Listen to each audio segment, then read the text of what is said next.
1941 में एक सुस्त रविवार की सुबह हवाई का ओहु द्वीप और अधिक शांत या आदर्श नहीं दिख सकता था।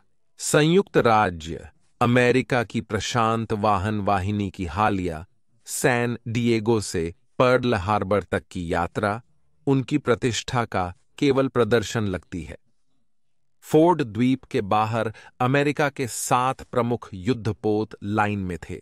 बंदरगाह का यह हिस्सा उचित रूप से युद्धपोत पंक्ति के रूप में जाना जाने लगा था और इन लगभग अजेय युद्धपोतों के दर्शन ने सभी को यह मानने पर मजबूर कर दिया होगा कि अमेरिका की शक्ति अनसंदेह है।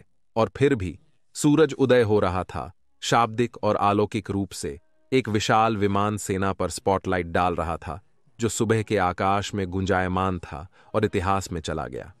यह पर्ल हार्बर पर हमले की कहानी है।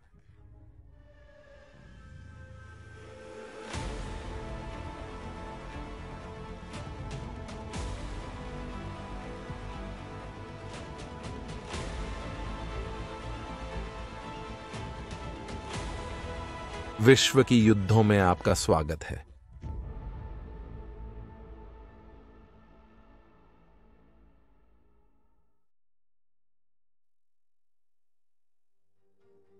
बीसवीं शताब्दी के आगमन पर यूरोप की पुरानी साम्राज्यवादी शक्तियां विश्व पर शासन कर रही थीं, जबकि नई उभरती हुई शक्तियां जैसे जर्मनी, संयुक्त राज्य अमेरिका और जापान औद्योगिक और सैन्य क्षेत्रों में उन्नति कर रहे थे, परंतु उन्हें ग्लोब पर दावा करने की कमी थी। 1900 की शुरुआत में सभी विश्व शक्तियों में शायद जापान को सबसे कम महत्व दिया गया था। यह निश्चित रूप से महत्वपूर्ण क्षेत्रीय शक्ति थी, हालांकि दूर पूर्व की एकमात्र शक्ति नहीं। पश्चिमी अहंकार और नस्लीय पूर्वाग्रह ने इसे यूरोपीय प्रभाव के लिए खतरा मानकर उपेक्षित कर दिया, विशेष रूप से चीन में, जहां पश्चिम के अनुरूप बर्ताव करना पड़ता था। हालांकि वह 27 मई 1905 के बाद बदलना शुरू हुआ। जापान और साम्राज्यवादी रूस के प्राचीन और शानदार साम्राज्य के बीच युद्ध प्रारंभ हुआ और उच्च समुद्रों पर महत्वपूर्ण युद्ध के मंच की तैयारी हुई। यह युद्ध जापान और संयुक्त राज्य अमेरिका के बीच नौसेना की प्रमुखता निर्धारित करने का था। अधिकांश सैन्य नेताओं ने अपेक्षा की थी कि रूसी नौसेना धीरे धीरे जापानी नौसेना को हराएगी, परंतु आश्चर्यचकित करने वाली बात यह थी कि जापानी ने न केवल रूसी नौसेना को हराया, बल्कि उसे समाप्त भी कर दिया। उन्होंने केवल सीमित हानि पहुंचाई। 1905 में कुछ लोगों ने इस विजय के परिणामों का सम्मान किया, जिसका व्यापक प्रभाव भविष्य में स्पष्ट होगा। आधुनिक युग में पहली बार एक एशियाई साम्राज्य ने एक यूरोपीय साम्राज्य को पराजित किया, जिससे रूसी प्रतिष्ठा को क्षति पहुंची और उसकी स्थिति कमजोर हुई। यूरोप में, जिसने पहली विश्व युद्ध के आगाज के लिए योगदान दिया और अंततः रूसी क्रांति को जन्म दिया। जापानियों के लिए विजय ने उन्हें साहसी बनाया और उसकी बाद की महिमा से सैन्य ने जापानी संस्कृति में अधिक प्रमुखता पाई, समुराई और सेना की पुरानी अवधारणाओं को उत्तेजित करते हुए। हालांकि जापानी सेना का योद्धा पर बहुत प्रभाव था। उन्होंने अपने सैन्य निर्माण को और नवीनतम प्रौद्योगिकियों को अपनाना जारी रखा, जो उन्हें रूसियों पर श्रेष्ठता हासिल करने में मदद करती थीं। नई जापानी युद्धपोत यूरोपीय समकक्षों से बराबर या बेहतर थे। प्रथम विश्व युद्ध में जापान ने सहयोगियों की सहायता करते हुए मेडिटेरेनियन में जर्मनी के खिलाफ युद्ध किया, जिससे यूरोपीय एडमिरल प्रभावित और चिंतित हुए। जापानी सेनाएं मेडिटेरेनियन में जर्मनी के खिलाफ युद्ध करने का मौका पाएंगी और जर्मन सेनाओं ने एशिया में उनकी संपत्ति के खिलाफ सफलतापूर्वक अभियान लड़ा, जिससे वे विश्व की प्रमुख शक्तियों में से एक बन गए। युद्ध समाप्त होने के बावजूद जापान ने पाया कि वह अभी भी मेज के शीर्ष पर बैठने के योग्य नहीं माना गया। विश्व की शक्तियों ने हर देश पर हथियार सीमांकन लगाया, विश्व युद्ध को रोकने के उद्देश्य से। इससे ब्रिटेन और संयुक्त राज्य अमेरिका को विशेष फायदा हुआ। समुद्र में जापान और संयुक्त राज्य अमेरिका ने युद्ध जीता, युद्ध जीतने के लिए सक्षम था। जापानी नौसेना की जहाजों की संख्या और आकार को लंदन और वॉशिंगटन की तुलना में अधिक प्रतिबंधित किया गया, जो बड़ी साम्राज्यों की सुरक्षा के लिए अधिक जहाजों की आवश्यकता का दावा कर रहे थे। अब तक जापान में आधुनिक शानदार एशियाई साम्राज्य निर्माण की पहले से गतिविधियां शुरू हो चुकी थीं, जिसमें जापान मुख्य है। अब जापानी समाज के अधिक योद्धा वर्ग उस अवसर को प्राप्त करने के लिए उत्साहित थे जो उन्हें प्राप्त हो रहा था। थके हुए यूरोपियों और अमेरिकियों ने जापानी नौसेना की जहाजों की संख्या और आकार पर प्रतिबंध लगाया, जब तक उन्होंने सीधा हमला नहीं किया। 1920 के दशक के अंत में देश में अनुभूत आर्थिक मंदी ने केवल सैन्यवादियों की विस्तार की मांगों को और बढ़ाया। विदेशों में संसाधनों को हथियाने के लिए, जैसे कि तेल और रणनीतिक धातुएं, दोनों में से जापान के पास महत्वपूर्ण स्वदेशी आपूर्ति नहीं थी। दो प्रमुख मनोवृत्तियां इस नई साम्राज्य की स्थापना के लिए थीं। पहला जापानी साम्राज्य के रूप में जाना जाता था, जिसने मंचूरिया के माध्यम से चीन का और फिर सोवियत संघ में आक्रमण किया, जहां जापानी सेना तेल से समृद्ध साइबेरिया को कब्जा करेगी। सेना के नेतृत्व ने इसे पसंद किया, मुख्यतः क्योंकि वे भूमि अभियान से सरकार के महत्वपूर्ण संसाधन और धन की आशा कर सकते थे। उन्होंने साम्यवाद को जापान के लिए एक प्रमुख खतरा माना और विश्वास किया कि साम्यवाद के प्रति संदिग्ध पश्चिमी दुनिया संभवतः आक्रमण की अनदेखी करेगी। नन्नशिनरोन के नाम से जाने जाने वाली काउंटर प्लान ने बजाय दक्षिण पूर्वी एशिया और अनेक प्रशांत द्वीपों को जापान के हित क्षेत्र में माना, यदि वे साम्राज्य की सेवा करें। जापानी नौसेना का 1930 के दशक की शुरुआत में साम्राज्य निर्माण का जो दृष्टिकोण था वह अधिक समस्याग्रस्त था, क्योंकि यह जापान को ब्रिटेन, फ्रांस, हॉलैंड और संयुक्त राज्य अमेरिका जैसी यूरोपीय शक्तियों से संघर्ष की ओर ले गया, जिनके पास इस क्षेत्र में अधिकार थे। 1930 के दशक में दोनों नीतियों का पालन विभिन्न स्तरों पर किया गया। हालांकि दक्षिणी योजना का पालन सेना की उत्तरी योजना की तुलना में बहुत अधिक सतर्कता से किया गया। दक्षिण में प्रयास किए गए थे कि शांतिपूर्वक जापान के प्रभाव को बढ़ाया जाए, विभिन्न जापानी कंपनियों की स्थापना के साथ, जिन्होंने प्रतीत होने वाले वाणिज्यिक उपयोगों के लिए सुविधाएं बनाई, लेकिन भविष्य में स्पष्ट सैन्य क्षमता थी। वहीं जापान की समुद्र के पार जापानी साम्राज्य पहले ही तैयार था। 1899 के सिनो जापानी युद्ध के बाद ताइवान को सुरक्षित किया और 1910 में कोरियाई प्रायद्वीप का अधिग्रहण किया।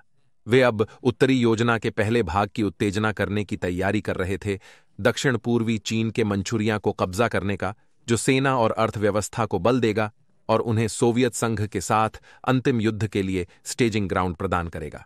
बिना बहाने के आक्रमण संभव नहीं था, इसलिए जापानी ने एक रेलवे लाइन पर हमले की साजिश की, जो बाद में सोवियत संघ के लिए आधार बनेगी। बम इतना कमजोर था कि ट्रैक तक नुकसान नहीं हुआ और ट्रेनें तत्कालीन परिणामों में इसका उपयोग करती रही, लेकिन जापानी प्रतिक्रिया तेज थी और जल्द ही जापानी सैनिक मंचूरिया में उतर रहे थे, जापानी नागरिकों की सुरक्षा के लिए जापानी से।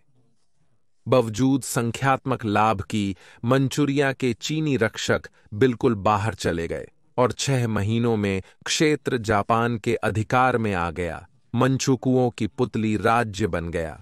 अंतर्राष्ट्रीय निंदा तेज थी, विशेषकर जब बमबारी के संबंध में धोखा संयुक्त राष्ट्र संघ की जांच द्वारा साबित हुआ। इसके नतीजे में जापान ने कुछ हद तक कूटनीतिक अलगाव पा लिया, लेकिन संयुक्त राष्ट्र संघ ने टोक्यो के खिलाफ केवल विरोध प्रस्तुत किया। मंचूरिया के हमले से पहले चीन नागरिक युद्ध की जगह था, जहां राष्ट्रवादी और कम्युनिस्ट आपस में भिड़ गए थे, लेकिन जापानी सैन्य द्वारा चीनी भूमि पर आक्रमण के बाद उन्होंने लड़ाई रोकने और टोक्यो की सेनाओं का सामना करने की प्राथमिकता दी। रेलवे लाइन बमबारी के महीनों और फिर वर्षों के बाद भी लड़ाई जारी रही। चीन ने पहले सोवियत संघ से तकनीकी सहायता प्राप्त की, फिर जापान भी शामिल हुआ। यह संयुक्त राज्य अमेरिका की सहायता शामिल थी, जिसने अपने आप को तटस्थ पक्ष घोषित किया और जापान को बड़ी मात्रा में रद्दी मेटल बेचा, जिसे वे युद्ध के उपकरणों में उपयोग किया। चीन में लड़ाई की तीव्रता बढ़ते हुए यह स्पष्ट हुआ कि जापान चीन से तकनीकी और गुणवत्ता मामले में, खासकर हवाई युद्ध में, कहीं आगे था। इस प्रकार चीनियों ने पूरी दुनिया में भूतपूर्व सैन्य पायलटों की खोज की, ताकि वे चीनी पायलटों को नए को उड़ाना सिखा सकें। वे विशेष रूप से अमेरिकी विमान प्रकार प्राप्त कर रहे थे। पायलट रॉबर्ट मैकॉली शॉर्ट को शुरू में चीनियों को बोइंग 318 बीप्लेन फाइटर का प्रदर्शन करते हुए देखा गया, लेकिन 1932 के फरवरी में जापानी निर्दयता और अंतर्राष्ट्रीय समुदाय की कार्रवाई की कमी देखकर उन्होंने लड़ाई में शामिल होने का निर्णय लिया। उस दिन उन्होंने अपने उन्नत विमान से होन्शू वाहक पर हमला करने वाले 3 जापानी नौसेना के फाइटर्स पर हमला किया। उड़ान के नेता को क्षति पहुंचने के बावजूद 3 जापानी विमानों ने अपने गणों के क्रोध से बचने के लिए अपने वाहक की ओर वापस मुड़े। जमीन पर चीनियों के लिए परिस्थितियां खतरनाक थीं। 22 फरवरी को शॉर्ट के दस्ते को नांकिंग के एक हवाई अड्डे पर स्थानांतरित करने के लिए मजबूर किया गया। तेज उड़न की तुलना में चीनी शॉर्ट ने हवाई अड्डे की ओर पहले बढ़ने का निर्णय लिया। हालांकि रास्ते में उन्होंने 3 साम्राज्यवादी जापानी नौसेना बी एक एम बम्बरों को देखा। शॉर्ट ने 3 विमानों को उच्च गति से पास किया, जिसमें नेता को गोलियां चलाई गईं और उसका विमान धरती पर गिरा दिया गया। हालांकि उसे लगता था कि वह बम्बरों की सुरक्षा करने वाले चुस्त एक एन लड़ाकू विमानों के बारे में अनभिज्ञ था, जो उसके पीछे आ गए और उसके बोइंग 318 को घातक रूप से घायल कर दिया। साक्षियों ने देखा कि बोइंग लपटों में है और सुजो शहर के दक्षिण पूर्व में दुर्घटना हुई। कुछ रिपोर्टों का दावा है कि जापानी पायलट दुर्घटना स्थल पर उड़ान भरने वाले में से कम एक ने मरे अमेरिकी को सलाम किया। शॉर्ट एक निजी व्यक्ति के रूप में काम करते हुए भी उन्होंने अमेरिकी सैन्य को प्रतिष्ठा दी। वे पहले अमेरिकी पायलट थे जिन्होंने एक जापानी विमान को मार गिराया। यही नहीं, वे बार बार अमेरिका और जापान के हवाई युद्ध में पहले शहीद भी बने।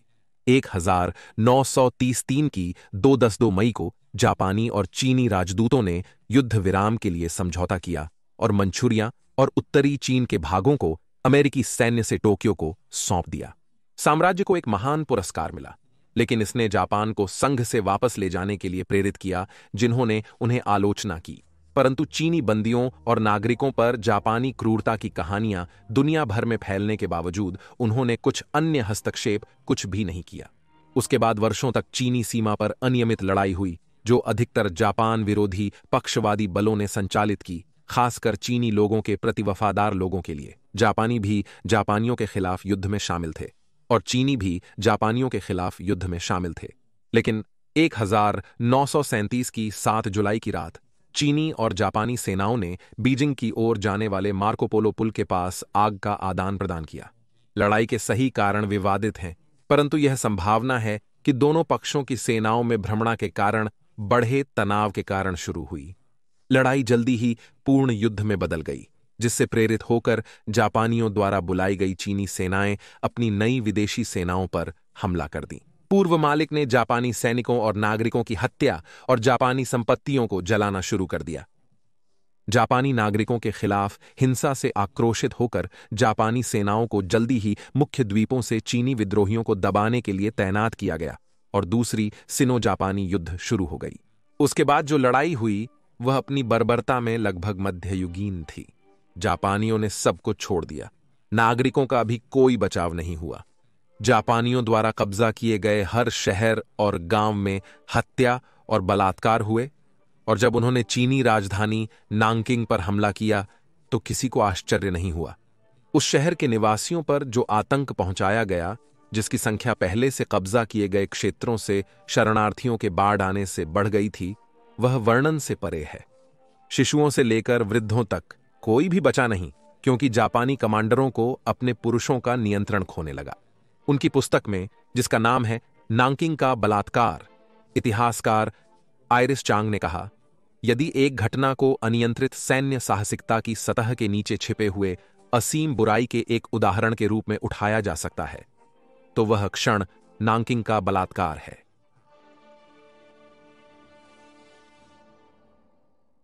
एक 1920 और 30 के दशक में पश्चिमी शक्तियों ने चीन में अपने हितों का संचालन करते हुए गृहयुद्ध और जापान के मंचूरिया पर आक्रमण के कारण देश की बिगड़ती हालत को चिंता से देखा। जबकि वे अधिकतर लड़ाई में तटस्थ रहे, उन्हें फिर भी अपने हितों की सुरक्षा के लिए कुछ सेनाएं तैनात करनी पड़ी। उदाहरण के लिए ब्रिटिश सेनाओं ने दुश्मन सेनाओं, जिन्हें डकैत कहा जाता था, के साथ कई झड़पें लड़ी, लेकिन वे अधिकतर समय चीनी कम्युनिस्ट बलों के सदस्य थे, जो उनकी साम्राज्यवादी उपस्थिति के विरुद्ध थे, बजाय अवैध। महत्वपूर्ण यांगटजी नदी मार्गों पर रॉयल नेवी और संयुक्त राज्य नेवी दोनों ने एक नदी तोपखाने की सेना का संचालन किया, जिसका मुख्य कार्य था अपने संबंधित देशों के शिपिंग की सुरक्षा करना, जो 3,900 मील के जल क्षेत्र को पार करती थी। यह एक खतरनाक काम था। विभिन्न दलों के स्नाइपर अक्सर नदी के किनारे छिपे होते थे, उम्मीद करते थे कि वे डेक पर अनजान क्रू सदस्यों को चुन लें। अमेरिकी एशियाई का एक सदस्य इस खतरनाक काम में यूएसएस पेनाई, जिसमें 49 अधिकारी और लोग थे, भाग ले रहा था। 1927 में चीन में निर्मित यह जहाज 1930 के दशक में यांगत्जे के साथ एस्कॉर्ट मिशन में भारी रूप से लगा हुआ था, जब जहाज पर गोलियां चलाना एक दैनिक घटना बन गई थी। हालांकि एक जहाज के कप्तान लेफ्टिनेंट कमांडर आर के रूप में ए डायर ने कहा, चीनी निशानेबाज बेकार हैं और जहाज को अब तक कोई क्षति नहीं हुई है। 1937 में चीन पर जापानी हमले ने स्थिति को बहुत बदल दिया और चिंता थी कि घूमते फिरते जापानी युद्ध विमान युद्धपोत को चीनी जहाज समझकर हमला कर सकते हैं। इस प्रकार पेनाई ने बड़े अमेरिकी ध्वजों को जहाज पर लटकाकर यात्रा आरंभ की ताकि इसे पहचाना जा सके। 1937 के दिसंबर में जब जापानी नांकिंग के करीब पहुंचे, अमेरिकी और ब्रिटिश गनबोट्स, जिन्हें जापान ने युद्ध में उपयोग किया, उनके संबंधित दूतावासों को स्थलांतरित करने के लिए तैनात किए गए। पेनाई साथ में अमेरिकी दूतावास के कर्मचारियों और नागरिकों के साथ 3 अमेरिकी व्यापारी जहाजों के साथ मिलकर और 12 दिसंबर को जब लड़ाई तेज हुई, क्रॉस फायर में फंसने से बचने के लिए नदी की ऊपरी ओर चले गए। अमेरिकी प्राधिकरणों ने जापानी को विमान के क्षेत्र में उपस्थिति की जानकारी दी, लेकिन फिर भी जापानी विमान थे, वे यांगत्जे पर किसी भी शिपिंग पर हमला करने में असमर्थ थे। व्यापारी जहाजों और पेनाई पर जापानी नौसेना के विमानों ने स्थानीय समय के करीब 1327 घंटे पर हमला किया। 2 130 पाउंड के बम जापानी लड़ाकुओं की मशीन गन की आग से बार बार घेरे गए अमेरिकी युद्धपोत पर गिरे। 1554 घंटे में पेनाई डूबी। 4 लोगों की मौत हुई, जिसमें एक व्यापारी जहाज का कप्तान शामिल, और कई घायल हुए। ब्रिटिश गनबोट्स HMS लेडीबर्ड और HMS बी और एक और अमेरिकी गनबोट, उसके नाम USS ओहाहू के द्वारा बचाए जाने से पहले। यह घटना लगभग ठीक 4 साल पहले हुई थी, जब पर्ल हार्बर पर हमला हुआ था। अमेरिकी मिशनरीजों ने भयानक घटनाओं का रिकॉर्ड किया, जिसमें पुरुषों की यातना और हत्या हुई तथा महिलाओं और युवा लड़कियों का सामूहिक बलात्कार और अपमानित किया गया। बलात्कार में मरने वाले लोगों की संख्या अज्ञात है। बेनेटिंग में मारे गए लोगों की संख्या चीनी और जापानी प्राधिकरणों के बीच विवादित है। अनुमान 30,000 से आधे मिलियन तक है। अमेरिकी व्यापार और संपत्ति ने जापानी लूटपाट और आगजनी से बचने में विफलता झेली। हालांकि पेनाई घटना के उपरांत जापानी कमांडर्स ने अपने लोगों को वापस खींचने का आदेश दिया। अमेरिकी दूतावास के कंसल जॉन मोर एलिसन को जापानी सैनिक ने मारा। इसके बाद उन्हें पुलिस स्टेशन पहुंचाया गया, फिर अस्पताल ले जाया गया। जापानी त्वरित रूप से माफी मांगने का प्रयास कर रहे थे, लेकिन अमेरिकी दृष्टिकोण से इसे अमेरिका का अपमान माना जा रहा था। यह विचार बढ़ रहा था कि यदि सम्मुख नहीं किया जाए तो जापान हर दिन और अधिक शक्तिशाली होता जाएगा, जो अंततः संयुक्त राज्यों के लिए खतरा बन सकता है। नांकिंग नरसंहार और विदेशी नागरिकों, जहाजों, इमारतों पर हमलों के बाद सार्वजनिक राय में, विशेषकर ऑस्ट्रेलिया और अमेरिका में, दूसरे सिनो जापानी युद्ध की सामान्य उदासीनता से अधिकांशतः जापान विरोधी स्थिति की ओर झूल गए। ऑस्ट्रेलियाई डॉक कर्मचारियों ने चीन के युद्ध के लिए जापानी जहाजों की लोडिंग से इनकार किया, जबकि अमेरिकी चीनी समुदायों ने युद्ध के लिए धन इकट्ठा किया और अपनी दुर्दशा सार्वजनिक की। फिर भी टोक्यो के किसी भी प्रदर्शन पर कोई असर नहीं हुआ, जो किसी भी प्राधिकरण को मान्यता नहीं देते थे। हालांकि जापानी लोग भी जापान में युद्ध के लिए पहले ही जिम्मेदार ठहराए गए थे। जापान में लोगों का युद्ध के लिए जिम्मेदार माना जा रहा था। वे शस्त्र सीमा संधियों से अधिक युद्धपोत बना रहे थे। इसने ब्रिटिश और डच साम्राज्यों को चिंतित किया था, जो पहले से यूरोप में नाजी जर्मनी के उभरते खतरे से जूझ रहे थे। अमेरिकी तटस्थता की वजह से अमेरिकी कंपनियां अभी भी चीन और जापान के बीच युद्ध से मुनाफा कमा सकती थीं, दोनों पक्षों को हथियार और सामग्री बेचकर। हालांकि इसके राजनेता और जनता ने जापानी क्रूरता की निंदा की थी। 19 अप्रैल 1939 को अमेरिकी अर्थशास्त्री और विदेश नीति अनुसंधानकर्ता मैक्सवेल एस स्टीवर्ट ने अमेरिकी कांग्रेस के सदस्यों से कहा कि अमेरिका की युद्ध में तटस्थता एक तमाशा थी, क्योंकि वास्तव में संयुक्त राज्य जापानी युद्ध यंत्र को संचालित कर रहे थे। अमेरिकी स्टील से निर्मित जापानी बॉम्बर्स और अमेरिकी तेल निर्यात से शक्ति प्राप्त अमेरिकी लोगों को जल्द ही युद्ध में अपराधिता की एक हद स्वीकार करनी पड़ी।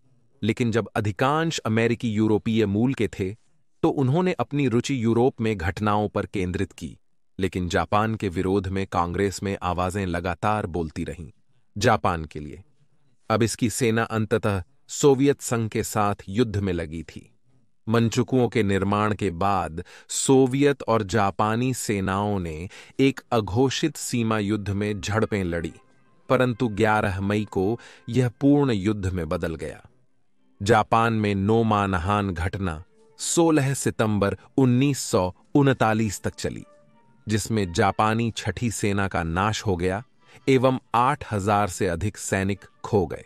सोवियत सेना ने युद्ध में अधिक सैनिक खोए, पर उन्होंने अपने सीमा की अखंडता का उद्देश्य प्राप्त कर लिया। इस हार का प्रभाव टोक्यो की विदेश नीति के संबंध में दूर तक था। यह जापानी सेना के अंत की घोषणा थी। उत्तरी योजना के लिए मृत्यु घंटी, क्योंकि उन्हें पता था कि जबकि उनके सैनिक सोवियत सैनिकों से श्रेष्ठ थे, सोवियत संघ उनके खिलाफ उम्मीद से अधिक, बहुत अधिक फेंक सकता था। इससे विदेश नीति की पुनर्विचार की राह खुलेगी, जिसमें जापान 1941 की शुरुआत में सोवियत संघ के साथ तटस्थता संधि पर सहमत हो जाएगा। इससे जापानी सेना को चीन में युद्ध पर केंद्रित होने और नौसेना को दक्षिणी योजना को बलपूर्वक लागू करने की तैयारी का अवसर मिला।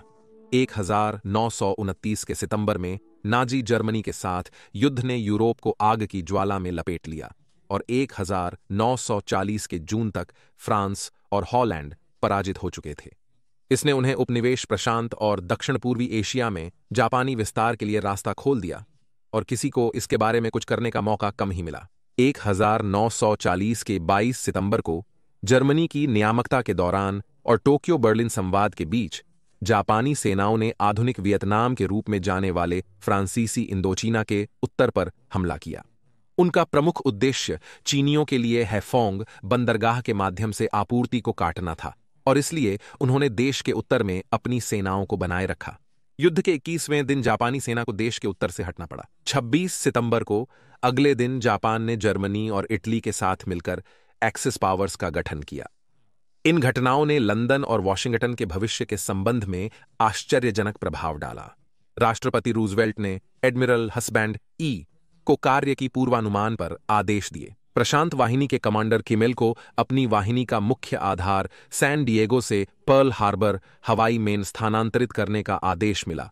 यह अमेरिकी हितों के खिलाफ जापानी हमले का निवारण करता है। फिर से संयुक्त राज्य अमेरिका अपने तटस्थता का सामना कर रहा था। सहानुभूतियां मुख्यतः नात्सी जर्मनी के खिलाफ थीं और अब यह विरोध नई संधि के जरिए जापान पर प्रकट हो रहा था। सभी संबंधित पक्षों के बीच कूटनीतिक केबल भेजे जाने लगे, टोक्यो से आश्वासन की तलाश में कि जापान क्षेत्र में सहयोगी हितों को खतरा नहीं देगा। लेकिन आने वाले महीनों में स्थिति केवल खराब होने लगी। यूएस को लगा कि उनके पास कोई विकल्प नहीं था सिवाय जापान पर विमान भागों और अमेरिकी कंपनियों द्वारा निर्यात किए गए स्क्रैप मेटल जैसे सामग्री पर कड़ी प्रतिबंध लगाने के। हालांकि यह जापानी युद्ध मशीन को नुकसान पहुंचाता था, लेकिन 1941 के जून में जापानी सेना ने इंडो चाइना के दक्षिणी क्षेत्र पर हमला कर दिया।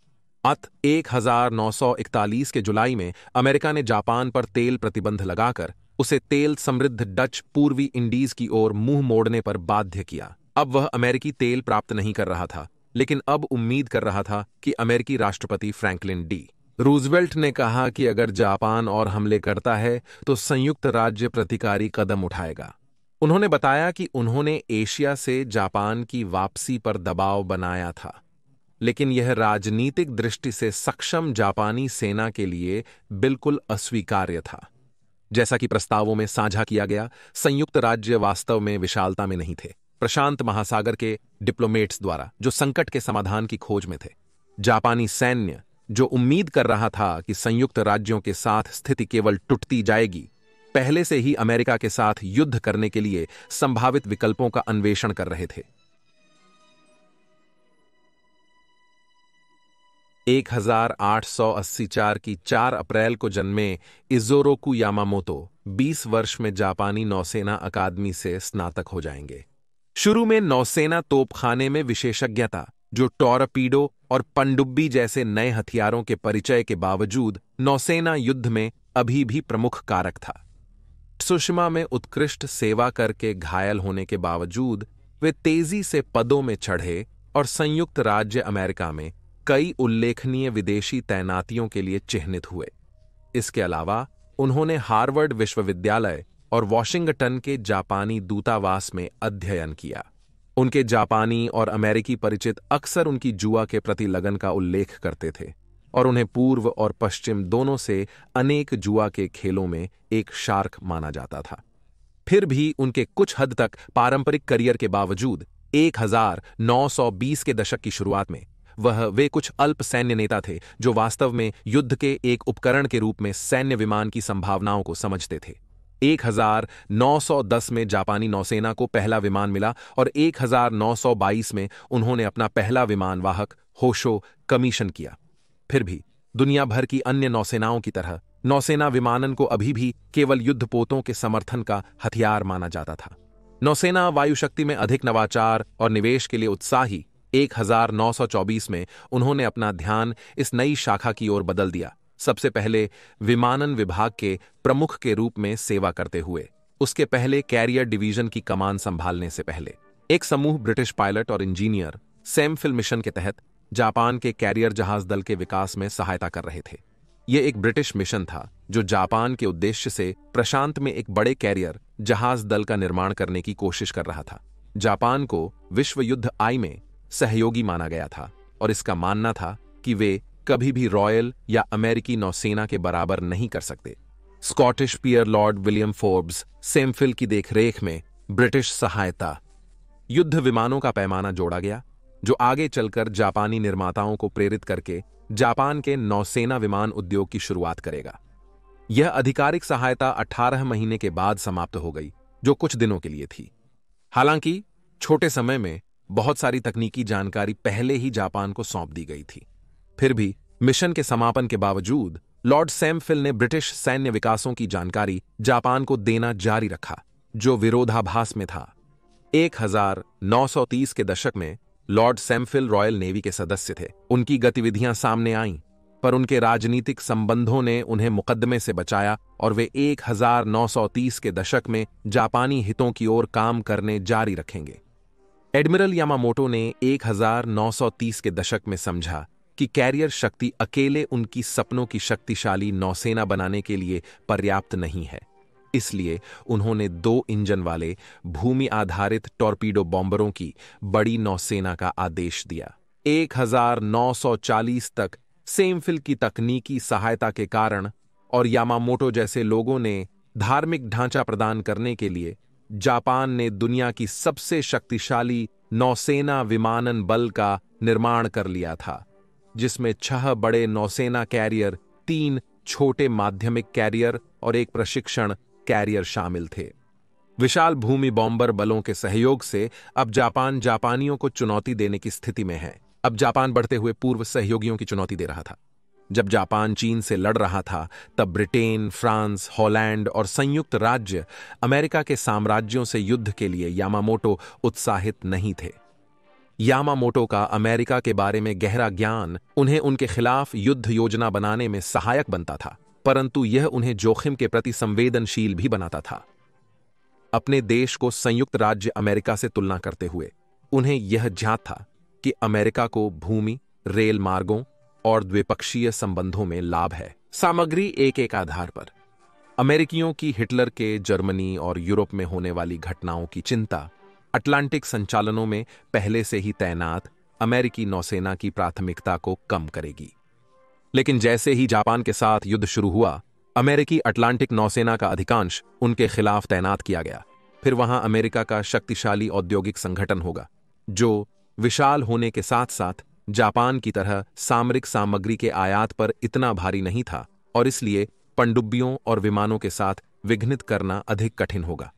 उन्होंने यह तर्क किया कि लड़ाई शुरू होते ही जापान के पास संयुक्त राज्यों को प्रशांत महासागर से बाहर निकालने के लिए पर्याप्त समय होगा, जिससे वे उन्हें वार्ता की मेज पर ले आ सकें। उन्हें प्रशांत महासागर का नियंत्रण टोक्यो को देने के लिए समर्पित किया जा सकता था, जिससे जापान को साम्राज्य स्थापित करने में सहायता मिल सकती है। विनोदपूर्ण रूप से सह समृद्ध क्षेत्र बनना और एशिया में प्रमुख साम्राज्य बनना। उन्होंने चेतावनी दी कि अगर जापान 6-12 महीनों में विजयी नहीं हुआ तो वे अवश्य ही युद्ध हारेंगे। इसका कारण यह था कि उनका मानना था कि इतने समय में अमेरिका पूरी तरह से युद्ध के लिए तैयार हो जाएगा, जिसका सामना जापान नहीं कर पाएगा। उनकी काफी निराशावादी राय का सामरिक रूप से प्रभावशाली जापानी सेना द्वारा शत्रुता का सामना करना पड़ा, जो थे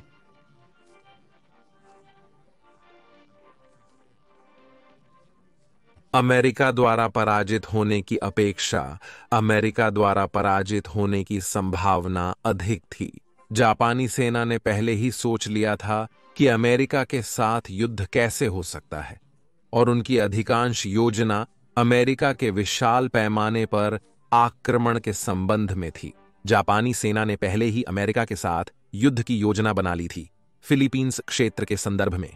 फिलीपींस अमेरिका के लिए जापानी समुद्री मार्गों को खतरे में डालने और साम्राज्य पर हमला करने के लिए प्रमुख स्थल थे।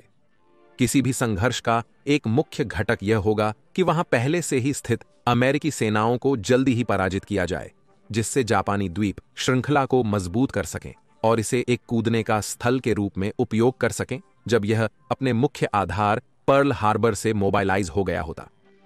जैसा कि यामामोटो ने सोचा था, इसने जापान को अंतिम पराजय की ओर ले जाया, क्योंकि इसने संयुक्त राज्य नौसेना और खासकर उनके शक्तिशाली युद्धपोत और विमानवाहक से सामना नहीं किया। इससे न केवल फिलीपींस अभियान के दौरान खतरा होगा, बल्कि जापान को भी एक नौसेना अभियान चलाने पर मजबूर करेगा, जिससे अमेरिका को युद्ध के लिए तैयारी का समय मिलेगा। विकल्पों की खोज में उन्होंने विचार करना आरंभ किया। कुछ हद तक क्रांतिकारी विचारों जैसे कि पर्ल हार्बर पर हमले की ओर मोहित हुए। इससे एक झटके में यूएस नेवी की मुख्य बल को बाहर कर दिया जाएगा।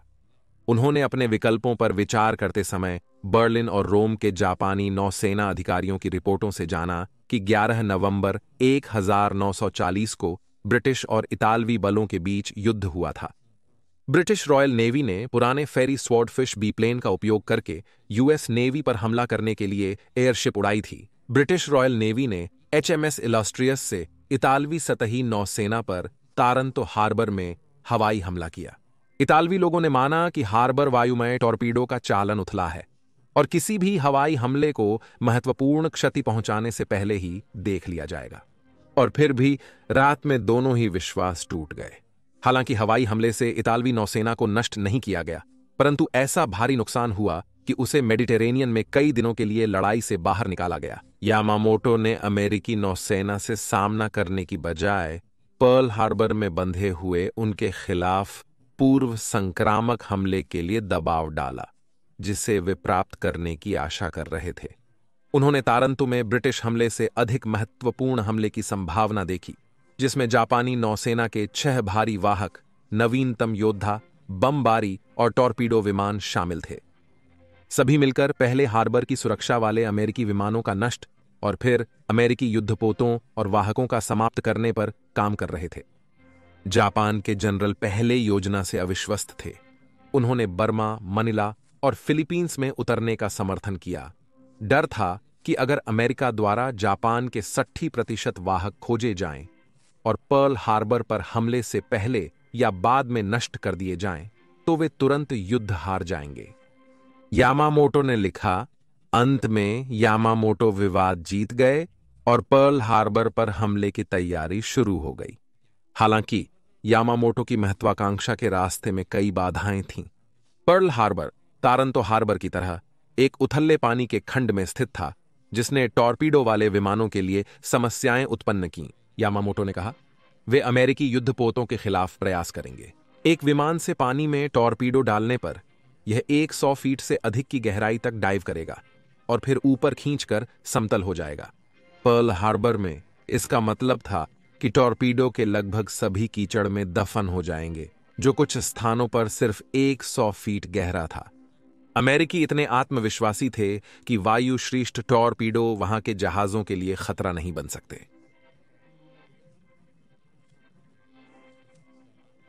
तारंतो में ब्रिटिश ने इस समस्या को हल किया, अपने पुराने द्विपक्षीय विमानों को बहुत कम और धीमे उड़ाकर, जिससे टॉर्पीडो की छोड़ने के बाद गहराई कम हो गई।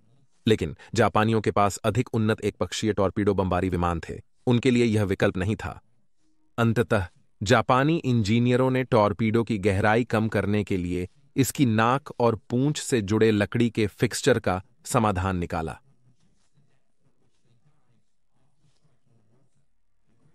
यामामोटो की योजना अब पार कर दी गई और यूवेंटस नेवी को जापानियों के खतरे की जानकारी नहीं थी। 1941 के अप्रैल में साम्राज्यवादी जापानी नौसेना के पायलटों ने यूएस जहाजों पर मॉक हमलों की अभ्यास शुरू की। पायलटों ने जितना अभ्यास किया, उत्तरी अनुभव मिला, जिसे उनकी योजनाओं में शामिल कर सकते थे।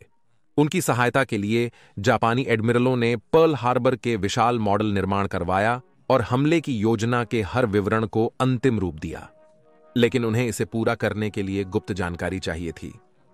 यहां प्रवेश करते हैं योशिकावा, एक युवा जापानी नौसेना अधिकारी, जिन्हें ओहाहू में अमेरिकी नौसेना पर जासूसी के लिए भेजा गया था। साधारण पर्यटक की तरह पहुंच के साथ योशिकावा नौसेना और आसपास के हवाई अड्डों की सुरक्षा को देखकर अद्भुत मात्रा में जानकारी इकट्ठा करने में सक्षम थे। द्वीप पर उच्च जापानी अमेरिकी जनसंख्या के कारण उन्हें बहुत कम ध्यान मिला और वे अक्सर बंदरगाह की देखरेख करने वाले एक चायखाने में बैठते और अपने विश्वकोशीय ज्ञान का उपयोग करके अमेरिकी जहाजों की जटिल तस्वीर बनाते थे। उनकी प्रमुख गतिविधि यह थी कि वे पर्यटक बनकर किराए की सैर सपाटा विमान से बंदरगाह की छिपकर तस्वीरें लेते थे। फिर यह विस्तृत जानकारी टोक्यो को भेजी गई, जहां इसे अंतिम योजनाओं में शामिल किया। योजना के अंतिम चरण में हमले में सहायता के लिए 2 बौना पनडुब्बियों का उपयोग किया जाएगा। बौना पनडुब्बियां बंदरगाह में घुसेंगी और अपने टॉर्पीडो को U.S युद्धपोतों पर छोड़ेंगी, जबकि व्यस्त कर्मी उन्हें ध्यान में नहीं लेंगे। योजना के अंतिम रूप के अनुसार 6 वाहक ओआहू के उत्तर की ओर चुपचाप जाएंगे और अपने विमानों को प्रारंभिक घंटों में उड़ान भरेंगे। अमेरिकी आधार भ्रम मिलेंगे। 2 उड़ानें अपने लक्ष्यों को मारेंगी और वापस लौटकर शस्त्र और ईंधन भरेंगी। तीसरी उड़ान बाकी जहाजों और सुविधाओं को साफ करेगी, पर्ल हार्बर को पूरी तरह अप्रयोग्य बना देगी। कुछ जापानी नेताओं का मानना था कि वे हवाई का आक्रमण कर सकते हैं, यह मानते हुए कि हवाई और फिलीपींस को समानता से लिया जा सकता है, परंतु योजना का यह खंड अंततः निरस्त कर दिया गया।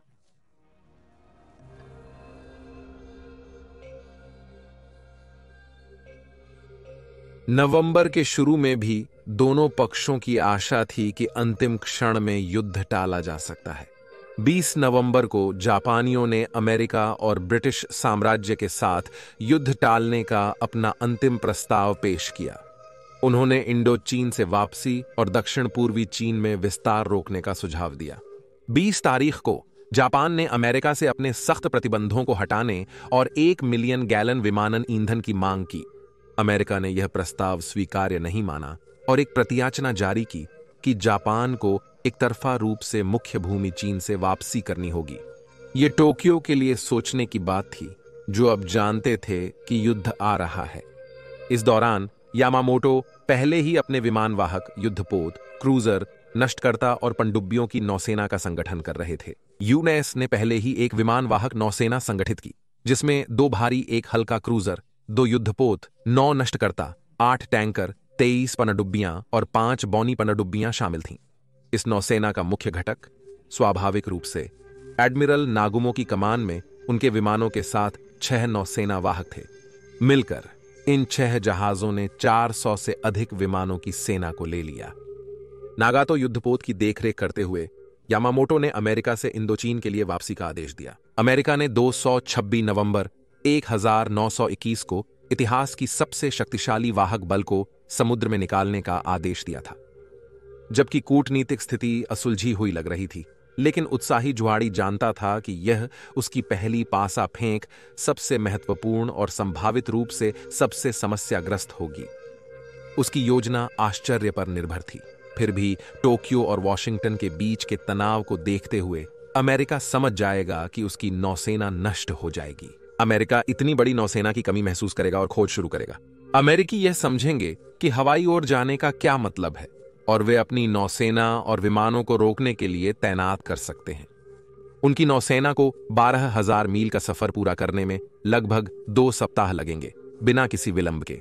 यह प्रक्रिया अमेरिकी विमान और जहाजों को उन्हें देखने का पर्याप्त समय देगी। प्रशांत महासागर की विशालता ने यामामोटो की सुरक्षा की, लेकिन उन्होंने नौसेना को रेडियो मौन अवस्था में रहने का आदेश दिया, केवल जापान के कोडित प्रसारण का इंतजार करते हुए, ध्यान देते हुए कि नौसेना का कोई प्रेषण अवरोधित न हो। मुख्य नौसेना के आगे जापानी पनडुब्बियां महासागरों में अमेरिकी जहाजों की तलाश कर रही थीं। हालांकि यूएस खुफिया नेटवर्क अमेरिका के पक्ष से फिलीपींस के प्रति अधिक चिंतित था। वे एशिया में जापानी इकाइयों और स्रोतों का संचार रोक रहे थे और संयुक्त राज्य अमेरिका उनसे बाहर नहीं जा सकते थे। अक्सर उनके मतलब का अनिश्चित था। हालांकि दूर पूर्व में निरीक्षकों ने देखा कि दिसंबर की शुरुआत में जापानी युद्धपोत समुद्र में तैयारी के लिए तैनात हो रहे थे, जैसे कि जापानी ने अपने एशियाई और प्रशांत युद्ध की तैयारी की। अमेरिका ने फिलीपींस पर जापानी हमले की संभावना को पहचाना, लेकिन पर्ल हार्बर पर हमले की योजना का हिस्सा छूट गया। यामामोटो की नौसेना के प्रस्थान से 24 घंटे पहले प्रशांत में सभी अमेरिकी सेनाओं को युद्ध चेतावनियां जारी की गईं। हालांकि एडमिरल और जनरलों के कार्यक्रम स्पष्ट नहीं थे। इन युद्ध चेतावनियां बार बार जारी की गई थीं, जिससे चिंता होनी चाहिए थी। लेकिन एडमिरल विलियम हेल्सी, जिनका नाम आने वाले महीनों में प्रशांत रंगमंच के साथ जुड़ेगा, उन्होंने कहा कि इन्हें बार बार सुनने से लोग उनके प्रभाव से बेहोश हो गए और आराम करने लगे। यामामोटो की नौसेना की कार्रवाई के बावजूद अमेरिका की असमर्थता का अनुमान लगाया गया था और उन्होंने फिलीपींस को जापान का प्रमुख लक्ष्य बताया था। एडमिरल किमेल ने बंदरगाह की सुरक्षा के लिए संभव उपाय किए, लेकिन उनकी दीर्घ दूरी की समुद्री गश्त विमान सेना को अटलांटिक में स्थानांतरित करने से उनका आकार बार बार कम हो गया, जिसने चुनौतियां बढ़ा दी। इसलिए उनके पास ओहाहू के चारों ओर समुद्र की गश्त करने के लिए विमान नहीं थे। इसलिए उन्होंने अपनी खोज को मोती की गलियों और उन क्षेत्रों पर केंद्रित किया जहां उनके युद्धपोतों ने नेतृत्व किया। उनका तर्क यह था कि वे जापानी पनडुब्बियों के हमले की उम्मीद करते थे। जब युद्ध शुरू होता, इससे केवल यामामोटो को लाभ होता था, जो द्वीप को छिपाकर आने की कोशिश कर रहे थे। इसके बीच अंदर की ओर यूएस आर्मी के लेफ्टिनेंट जनरल वॉल्टर सी शॉर्ट ने वॉशिंगटन से मिलने वाली चेतावनियां जापानी सेना के हमले के बजाय स्थानीय जापानी प्रवासी जनसंख्या के सबोताज की गतिविधियों के संबंध में अधिक महत्वपूर्ण मानी। इसलिए उन्होंने सुरक्षा बढ़ाई।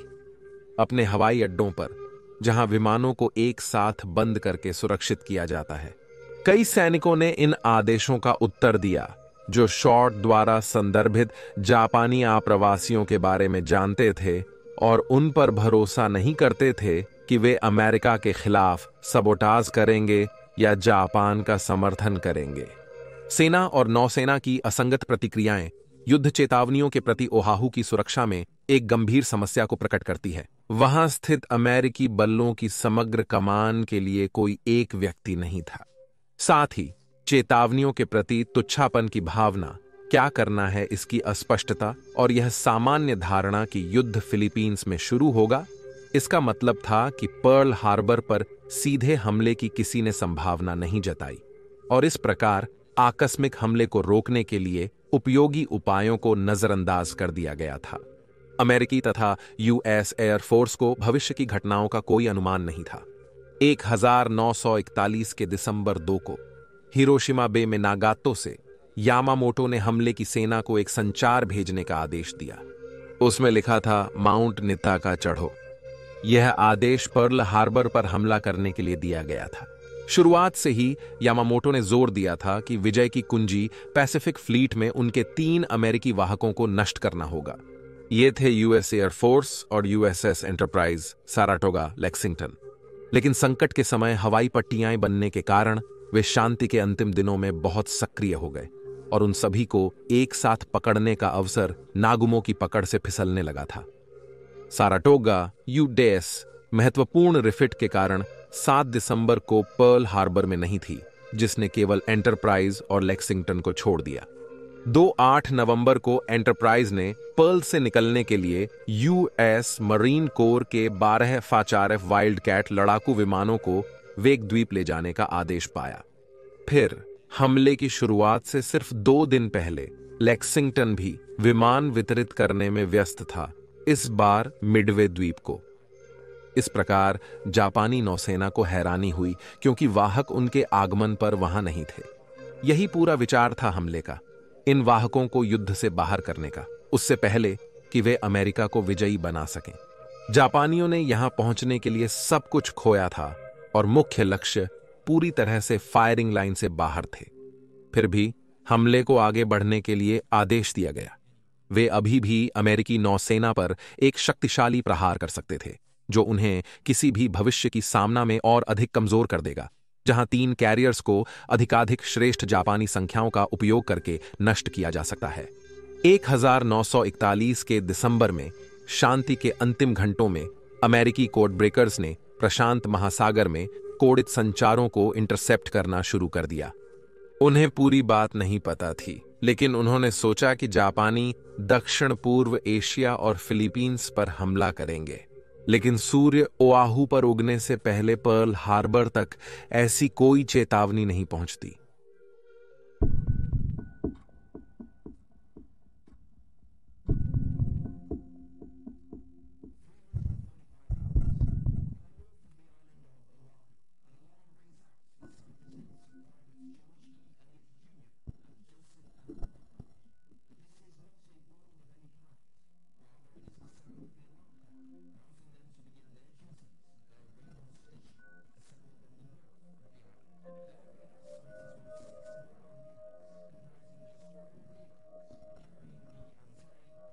और ओआहू के चारों ओर इकट्ठा किए गए सहायक उपकरण व्यापक कवरेज देने का इरादा था।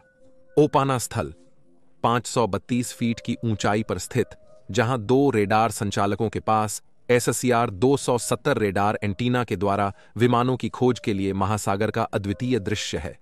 दोनों पुरुष 24 घंटे काम करते हैं, लेकिन रेडार सिर्फ सुबह 400 से 700 तक संचालित करते हैं। फिर भी यह मुख्यतः प्रशिक्षण उद्देश्यों के लिए है।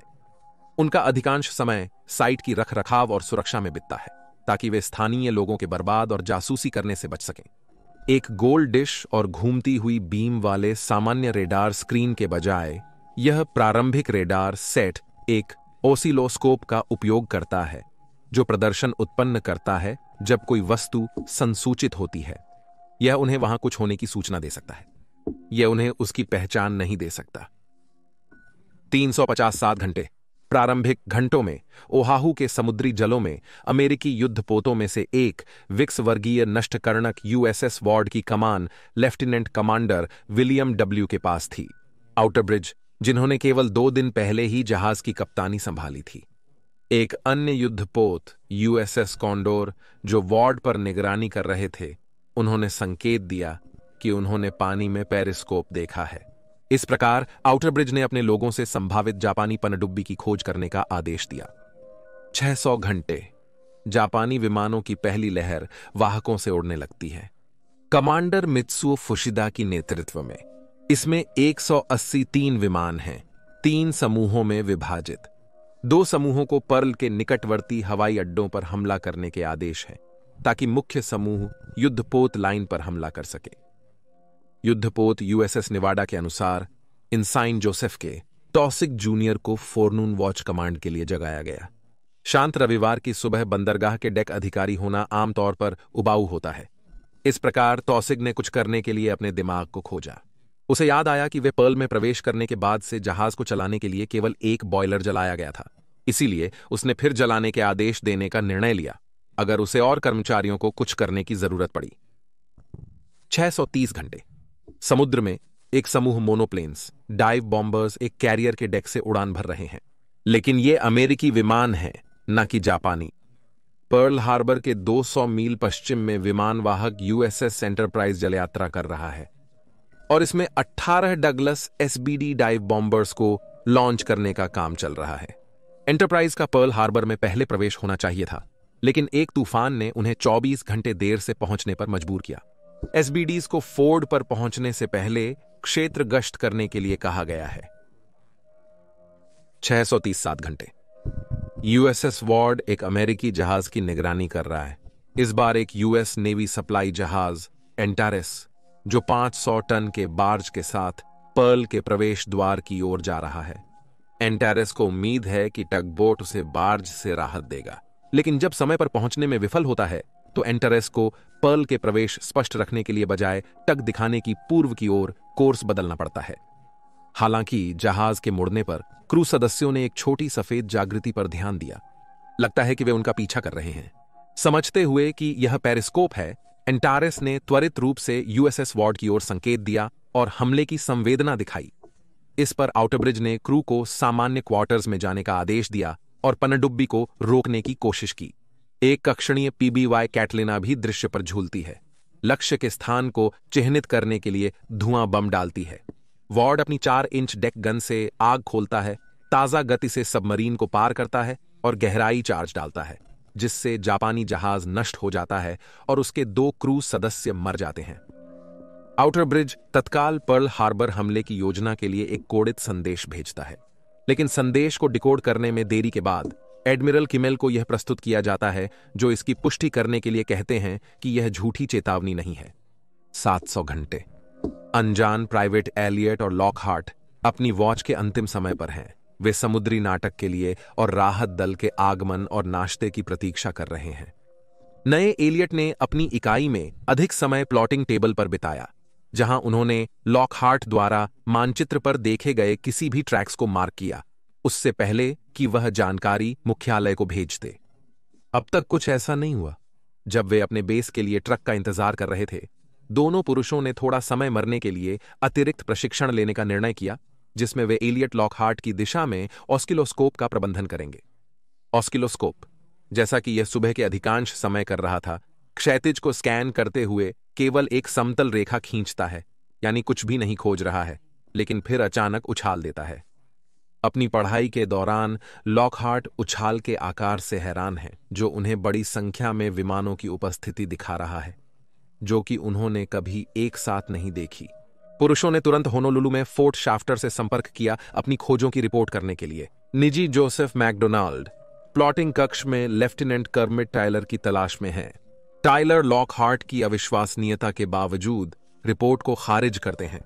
वह ओहाहू की ओर आने वाले विमान गठबंधन की खोज में जुटे हैं और चिंतित युवा रडार ऑपरेटर को सुनकर वे मैकडोनाल्ड टायलर के पास लौटते हैं और सीधे बात करने की मांग करते हैं।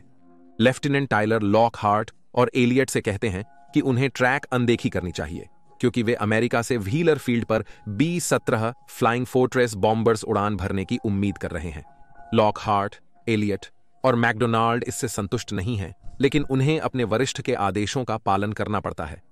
कर्तव्य समाप्त होने पर मैकडोनाल्ड कुछ ही समय बाद अपने तंबू में गंभीरता से वापस लौटते हैं। जब एक साथी सैनिक ने पूछा क्या गलत है, उन्होंने कहा, जैप्स आ रहे हैं। 726 घंटों में नष्टकर्ता यूएसएस हेल्म अपने मिशन की शुरुआत करने के लिए लंगर छोड़ता है। बंदरगाह के चारों ओर बिखरे लड़कों का नियमित रखरखाव का एक दिन। 740 घंटे पर एलियट और लॉकहार्ट उन विमानों से संपर्क खो देते हैं जिनका पता उन्होंने आधे घंटे पहले लगाया था। एक ट्रक विस्फोटों की आवाज के ठीक समय पर उन्हें उनके मुख्य बेस पर वापस ले जाने के लिए पहुंचता है। ओहाहू की गूंज।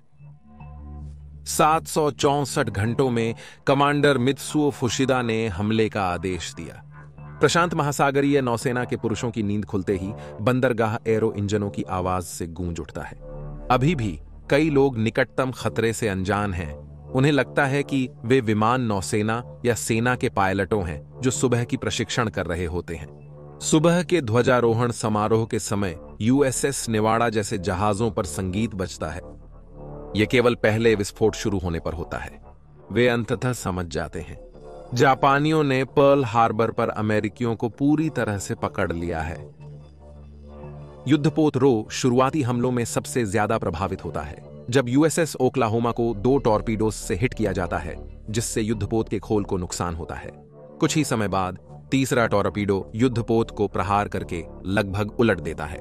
हमले के शुरुआती मिनटों में यूएसएस वेस्ट वर्जीनिया को संशोधित प्रकार 89 टॉर्पीडोज से 7 टॉर्पीडो हिट मिलते हैं, जबकि लगभग समान समय में यूएसएस कैलिफोर्निया को 2 मिलते हैं। फिर जापानी 2 बार हमला करते हैं। लगभग 10 जापानी विमान यूएसएस एरिजोना पर हमला करते हैं। 1760 पाउंड के संशोधित आर्मर पियर्सिंग शैलों के साथ, जो नौका को तबाह करने में सक्षम है। एक बम नौका के मैगजीन के पास विस्फोटित होता है। शक्तिशाली विस्फोट का परिणाम होता है, जो प्रभावी रूप से नौका को 2 भागों में काट देता है। आसपास बड़े क्रूजर यूएसएस हेलेना को जापानी पायलट की गलती से टॉर्पीडो से हिट किया जाता है, जिससे नौका जहाज बोर्ड से गिर जाता है। टॉर्पीडो यूएसएस ओग्लाला को हिट करता है, जो पानी लेना शुरू कर देता है, और जापानी विमानों द्वारा बार बार स्ट्रेफिंग हमलों से नौका को डूबने से रोकने की कोशिशें विफल हो जाती हैं। एक और क्रूजर यूएसएस रिले को टॉर्पीडो हिट मिलता है, और जब यह पानी लेता है वह सूचीबद्ध होने लगता है। तत्काल यूएस सैलर्स उनकी रक्षात्मक स्थितियों पर दौड़ते हैं और यूएसएस ओग्लाला में आग लगाते हैं, कुछ जापानी विमानों का दावा करते हुए। युद्धपोत पंक्ति में तोपचियों को जापानी विमानों को निशाना बनाने में कठिनाई होती है, क्योंकि युद्धपोत इतने निकट होते हैं कि एक दूसरे को गोलियों से छिड़कने का खतरा होता है। आग लौटाने वाले जहाजों पर गोला बारूद की आपूर्ति तेजी से समाप्त हो जाती है, अक्सर मिनटों में, जिससे क्रू को जहाज की दुकानों से नई आपूर्ति लाने में जल्दी करनी पड़ती है। मानो यही कम था, पर्ल हार्बर में अमेरिकी वायु विरोध इतना कम है कि जापानी जीरो विमान रक्षात्मक तोपचियों पर हमला करने के लिए उड़ते हैं, गोलियों के साथ। बार्बर के पॉइंट, बेलॉज, हिकम और व्हीलर में सेना के हवाई अड्डों पर पर्ल पर पहले बम बरसने के बाद हमले होते हैं। बम विमानों के बीच में गिरकर उन्हें स्थानीय तोड़फोड़ से बचाते हैं, जिससे भारी क्षति होती है। व्हीलर फील्ड पर पायलट जैसे कि लेफ्टिनेंट फील रासमुसेन अभी भी पजामे पहने हुए हवा में आग लगाने के लिए उपलब्ध हथियार उठा रहे हैं।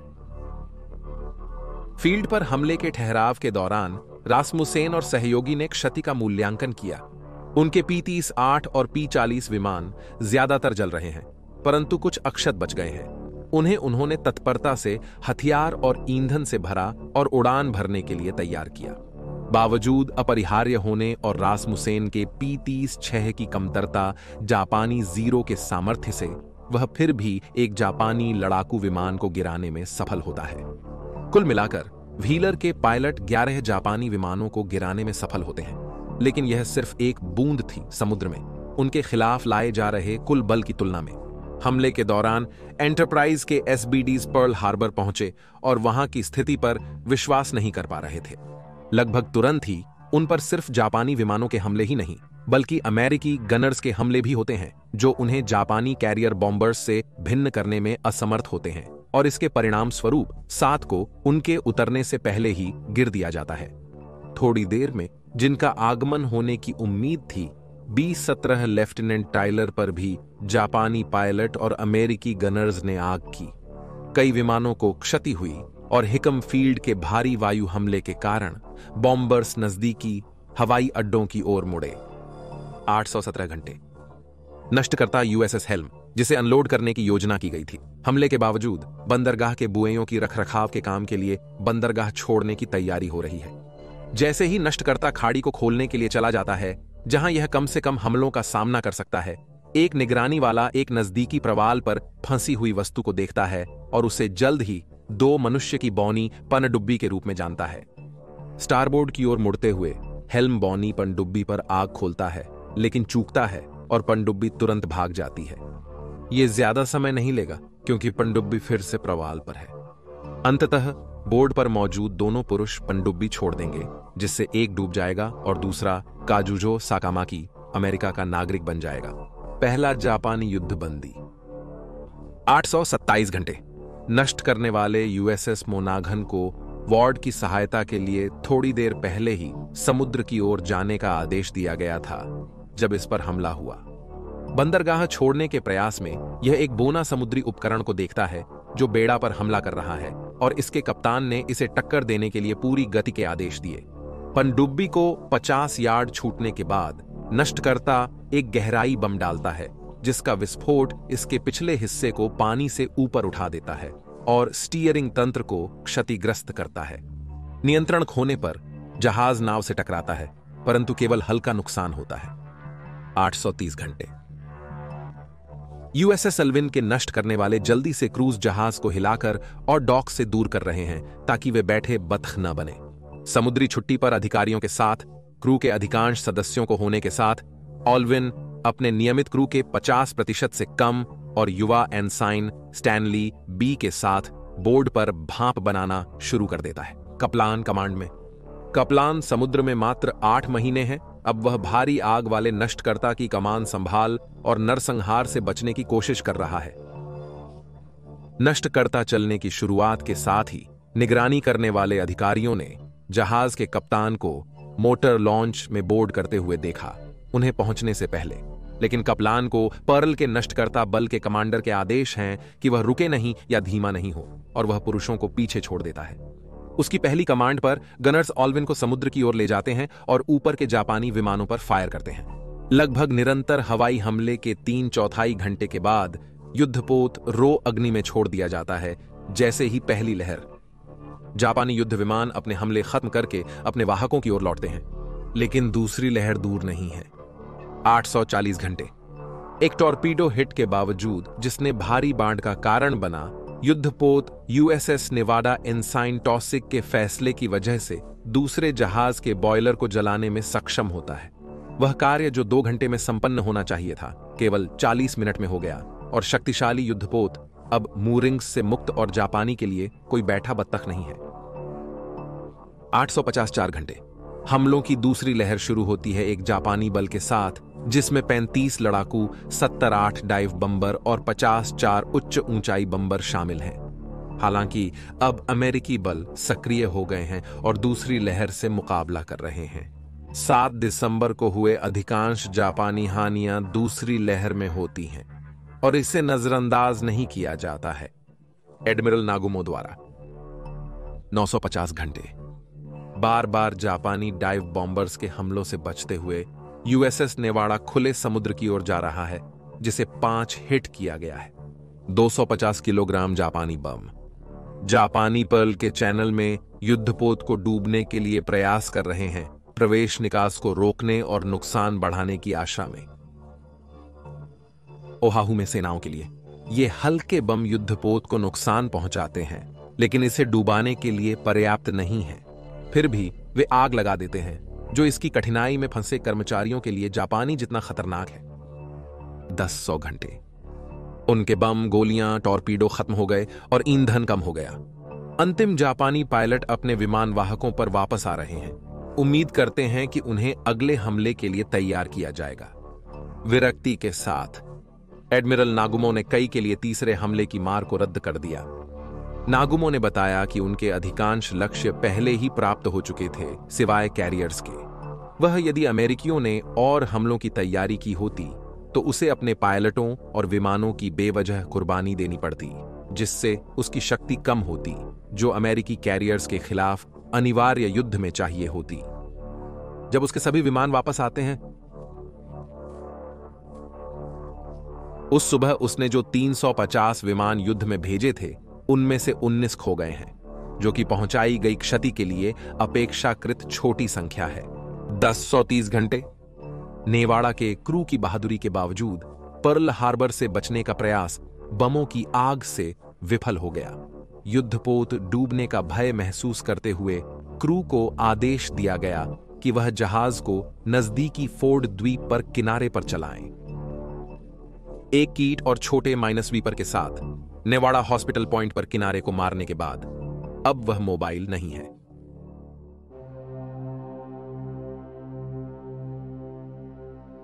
राष्ट्रपति रूजवेल्ट को पर्ल हार्बर की घटनाओं की जानकारी तत्काल मिली। ओहाहू और वॉशिंगटन के बीच समय का अंतर देखते हुए यह पहले दोपहर था जब नेवी के सचिव फ्रैंक कनॉक्स ने राष्ट्रपति की एक बैठक में विस्फोट किया, जो उनके सलाहकारों के साथ हो रही थी, पर्ल हार्बर पर हमला करने के लिए। प्रथम महिला एलिनोर रूजवेल्ट ने उस महत्वपूर्ण दिन की याद करते हुए बताया कि जब उनके पति ने नवीनतम जानकारी प्राप्त की तो वे बिल्कुल शांत थे, लेकिन उन्हें यह गहराई से पता था कि वह जापान के संकट का शांतिपूर्ण समाधान ढूंढने में जो कुछ भी किया था, उस हमले से वह बहुत नाराज थे। इसके अतिरिक्त जापान के द्वारा युद्ध की शुरुआत का तरीका उस और उसके मंत्रिमंडल को और अधिक नाराज कर रहा था। पर्ल हार्बर पर बम बरसने के 7 और आधे घंटे बाद जापानियों ने अमेरिका और ब्रिटेन के खिलाफ अपने युद्ध की घोषणा सौंपी। उनमें से जिनसे हमले की जानकारी थी, उनमें ब्रिटिश प्रधानमंत्री विंस्टन चर्चिल भी थे, जिन्होंने उसी दिन अपने देश को जापान के खिलाफ युद्ध में देखा। पर्ल हार्बर पर हमले के साथ ही जापानी सेनाओं ने ब्रिटिश के दूरस्थ पूर्वी स्वामित्व जैसे कि हांगकांग पर हमला किया था, जिसके कारण प्रधानमंत्री ने रूजवेल्ट से कहा, हम सभी अब एक ही नाव में हैं। रूजवेल्ट ने एलिनोर से कहा कि उन्हें लगता है कि जर्मनी जल्द ही अपने जापानी सहयोगियों की तरह अमेरिका पर युद्ध की घोषणा करेगा। रूजवेल्ट ने यामामोटो की भविष्यवाणियों की दोहराव करते हुए उसे बताया कि संयुक्त राज्य अमेरिका उस युद्ध के लिए तैयार नहीं था जिसमें वे अब उलझ गए थे, और इसमें समय लगेगा कि अमेरिकी उद्योग को कार और फ्रिज बनाने से टैंक और बम बनाने में पुनर्गठन करें। इसलिए उन्होंने उससे कहा कि उनकी राय में देश को उद्धरण हमें विजय प्राप्त करने से पहले काफी सारी हारें झेलनी पड़ेंगी।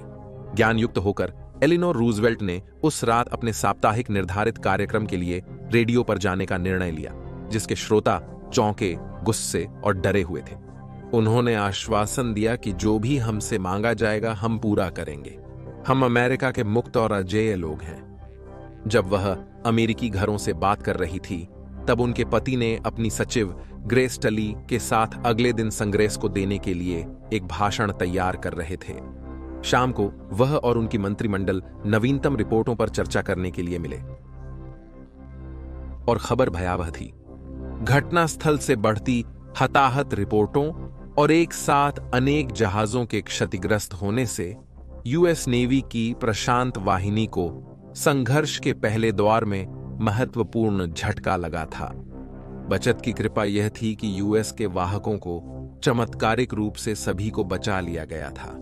एक बेचैन रात की नींद के बाद रूजवेल्ट ने 8 दिसंबर को दोपहर 12:30 कांग्रेस से संबोधित किया। कू क्लक्स क्लान यो बाइंडिमोदुखन महाफो कि जापान द्वारा रविवार 7 दिसंबर 1941 को किए गए अप्रेरित और कायरतापूर्ण हमले के बाद से ही संयुक्त राज्य और जापानी साम्राज्य के बीच युद्ध की स्थिति उत्पन्न हो गई है। 1 घंटे में कांग्रेस ने जापान पर युद्ध की घोषणा करने के लिए मतदान किया। मतदान में एकमत्य था, सिवाय मोंटाना की रिपब्लिकन और संयुक्त राज्य की पहली महिला जीनेट रैंकिन की, जिन्होंने फेडरल कार्यालय संभाला।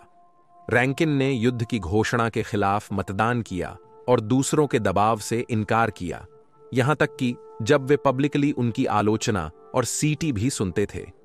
तर्क स्पष्ट करते हुए उन्होंने कहा, मैं महिला हूं, युद्ध में नहीं जा सकती और किसी और को भेजने का विरोध करती हूं। पर्ल हार्बर को वापस जाते हुए यूएसएस एंटरप्राइज ने 8 दिसंबर को गंभीरता से नौकायन की, जहां क्रू ने पहली बार विनाश को देखा जिसे वे सिर्फ संकीर्ण रूप से बचाए थे। 1 दिन पहले उन्होंने जापानी नौसेना के हमले की संभावना को खोजा था, लेकिन कुछ नहीं मिला। अब प्रतिशोध लेने या कम से कम दूसरे हमले के लिए तैयार रहने के लिए हर आदमी ने ईंधन, हथियार और सामग्री की तत्परता दिखाई। जैसे ही फिलीपींस के आक्रमण की खबर ने प्रशांत महासागर का विस्तार किया, वहां मौजूद सभी लोगों के लिए और जो नहीं थे, अमेरिका और दुनिया भर में अमेरिकी संपत्तियों के लिए, उनके मन में केवल एक ही बात थी, पर्ल हार्बर का प्रतिशोध लो।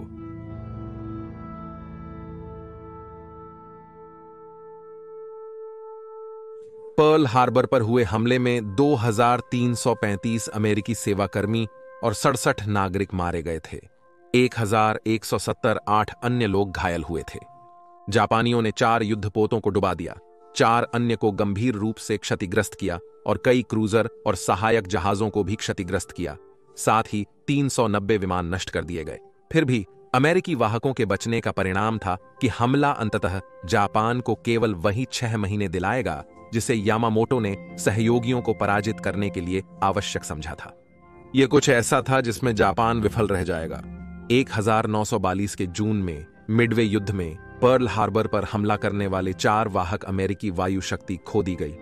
यह एक ऐसी पराजय होगी जिससे जापान कभी उभर नहीं पाएगा और यह 1945 में जापानी साम्राज्य के अंतिम पतन का कारण बनेगा। द्वितीय विश्व युद्ध और पर्ल हार्बर के बाद सोवियत संघ के साथ शीत युद्ध ने विशेष रूप से संयुक्त राज्य अमेरिका पर गहरा प्रभाव डाला।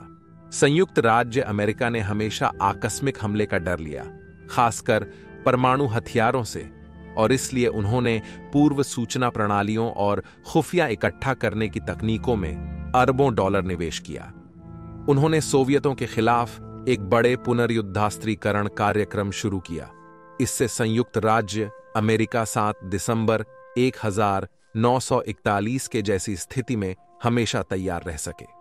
लेकिन पहली बार ऐसा होने से रोकने के लिए संयुक्त राज्य अमेरिका ने 1930 के दशक में जापानियों के मुकाबले सोवियतों का सामना करने में एक अधिक आक्रामक विदेश नीति भी अपनाई। युद्धकालीन सबको सीखने के बाद कई इतिहासकारों ने यह प्रश्न उठाया है कि क्या संयुक्त राज्य अमेरिका को हमले की सूचना होनी चाहिए थी। 1930 के दशक में क्या अमेरिका ने जापान का सामना कर पाया? इसका प्रमुख सबूत क्या था? क्या किसी सबूत को नजरअंदाज या जैसा कुछ लोगों ने सुझाव दिया जानबूझकर अनदेखा किया गया था? इतिहास की कई प्रमुख घटनाओं की तरह पर्ल हार्बर ने साजिश की कई सिद्धांतों को जन्म दिया है जो संभाव्य से लेकर पूरी तरह अबसुर्द तक होते हैं। फिर भी इन्हें आज के दिन तक बहस किया जाता है, विशेष रूप से यह कि क्या रूजवेल्ट को पहले से ही पता था कि हमला होने वाला है 7 दिसंबर से पहले। केवल एक चीज निश्चित है, वह यह है कि पर्ल हार्बर सिर्फ संयुक्त राज्य अमेरिका पर हमला नहीं था, एक ही चोट में इसने विश्व इतिहास के पथ को बदल दिया, अमेरिका को द्वितीय विश्व युद्ध में फेंक दिया और आज की स्थिति में शायद सबसे प्रभावशाली और निश्चित रूप से पृथ्वी के चेहरे पर सबसे शक्तिशाली राष्ट्र